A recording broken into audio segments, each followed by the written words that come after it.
Well, there is a by-election happening in the seat of Mulgrave, and if Mulgrave sounds familiar, it might be because it's the former seat of the former Premier of Victoria, Daniel Andrews. He, of course, went to that election, won quite convincingly, but he went to the election making the promise that if he won, he would see out his term. That turned out to be just another one in a long string of politically convenient lies, and of course he left, and now the Victorian taxpayer is on the hook for yet another by-election. Well, there's lots of people throwing their hat into the ring, most notably, probably, you may remember the Sluggate victim Ian Cook. He's thrown his hat in the ring again, but there is, of course, also a candidate from the Libertarian Party who joins me now. Ethelyn King, how are you? Very good, thank you, Topher. How are you? Doing very well. You found some shade under the tree there. The weather in Melbourne looks characteristically gorgeous for this time of year. What's the response that you're getting? This is during pre-polling, of course, so we have the election day itself It coming is. up, but this is pre-polling. What's the response that you're getting? Yeah, look, it is. It's been a good response. So we are week 2 now of pre-poll, so it is slowly starting to pick up. But we here at the Libertarian Party, we're getting some good traction. People are really responding to the name. People are responding to our policies, which is fantastic to hear. Well, of course, the name has been recently changed. You were the Liberal Democratic Party, and full disclosure, I used to be a member of the Liberal Democratic Party, so obviously my ideological sympathies lie with you guys still. Do you reckon that name change has made a difference? Do you think you're getting better recognition and better interest now with the new brand? We are, and what we are getting are questions about who we are as a party. You know, when we were the Liberal Democrats, there were Mm, a little bit of, I guess, brand confusion, and people would mm. think that we were the Liberal Party. So here, as the Libertarian Party, people are like, what's the Libertarian Party? What does that mean? What do you stand for? So it's been really good to introduce our policies, introduce what we stand for. And does that response stay positive after you start answering that question? When they actually hear the policies, does that remain, or do they just kind of, oh no?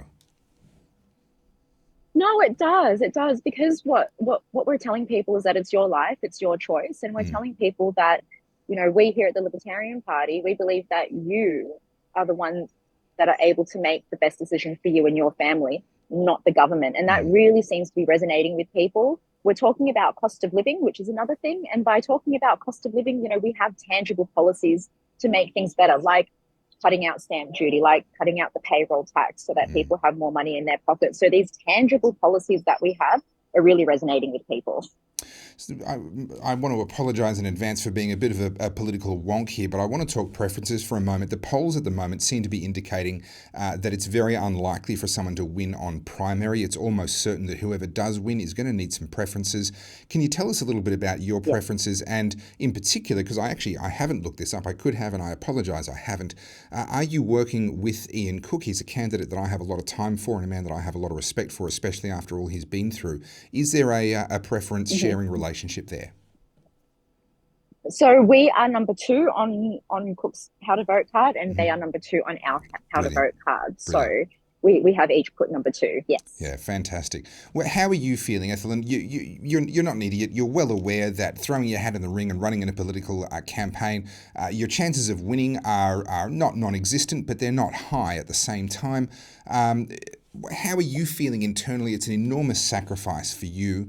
What are you going to be telling yourself? Let's start with the worst case scenario. What are you going to be telling yourself on election day if it's evident that you're not going to be the one who's elected? Will it feel worth it?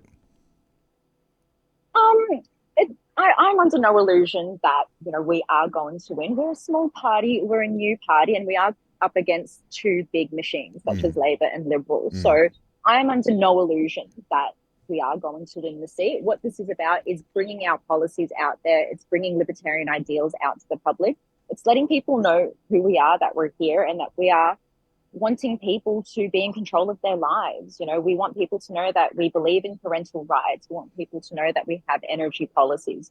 And we mm. want people to know that we support small businesses. So that's what we're here for. It's not about me winning the seat, whilst it would be nice. I'm under no illusion that that's going to happen. Yeah. Well, Ethelyn King, thank you so much for joining us here on the Aussie Wire. I wish you all the very best, and may this be the beginning of I don't know, often it takes a few different elections and people sort of find their place and find where they can really flourish. Just before we go, though, if someone did want to get onto a polling booth for you, hand out how to vote cards and support you in that way, if they're in that Mulgrave area, where would they go to be able to find you? No, absolutely. Please go to our website. You'll be able to sign up and register there. So it's ldp.org.au. You'll be able to sign up to be a volunteer. Fantastic. Ethelyn King, all the best. Thanks for coming on the Aussie Wire. Thank you very much. Thanks, Topher.